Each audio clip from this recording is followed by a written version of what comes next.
தூர்தர்ஷன் ஒரு நூலகம், தூர்தர்ஷன் ஒரு கல்விக்கூடம், தூர்தர்ஷன் ஒரு பல்கலைக்கழகம், தூர்தர்ஷன் ஒரு வாழ்வியலை கற்றுக் கொடுக்கின்ற ஒரு இடம்.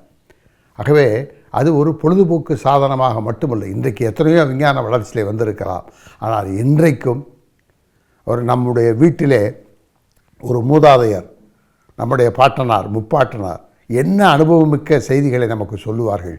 அதுபோன்று இன்றைக்கும் இளமையோடு, இன்றைக்கும் புத்துணர்ச்சியோடு, பழமையை மீறாமல் அறிவுறுத்தல் என்கின்ற வகையிலே மக்களுக்கு நல்ல செய்திகளை கொண்டு சேர்க்கின்ற பணியை மிக சிறப்பாக செய்து கொண்டிருக்கிறது தூர்தர்ஷன். ஆகவே அந்த தூர்தர்ஷனிலே நானும் பணியாற்றியவன் என்கின்ற ஒரு பெருமையோடு இந்த பொன் விழாவிலே தூர்தர்ஷன் இன்னும் எத்தனை விஞ்ஞான வளர்ச்சியிலே எத்தனை பொழுதுபோக்கு சாதனங்கள் வந்தாலும் தூர்தர்ஷன் தான்.